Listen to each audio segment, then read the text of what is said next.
இப்படி நடக்கும்னு நினைக்கலையே.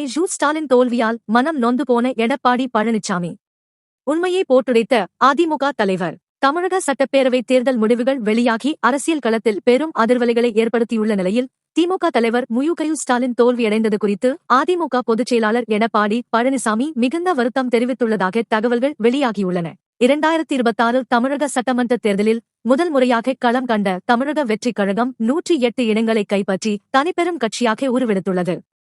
திமுக கூட்டணி 73 இடங்களையும் அதிமுக கூட்டணி 53 இடங்களையும் பெற்றுள்ளன. இதில் மிகப்பெரிய திருப்பமாக கொளத்தூர் தொகுதியில் போட்டியிட்ட திமுக தலைவர் ஸ்டாலின் எதிர்பாராத விதமாக தோல்வியடைந்தார். இதுகுறித்து புதுச்சேரியில் செய்தியாளர்களை சந்தித்த அதிமுக மாநில செயலாளர் அன்பழகன் கூறியதாவது: திமுக தலைவர் ஸ்டாலின் அவர்களின் தோல்வி செய்தி கேட்டு அதிமுக பொதுச் செயலாளர் எடப்பாடி பழனிசாமி அவர்கள் மிகுந்த வருத்தமடைந்தார்.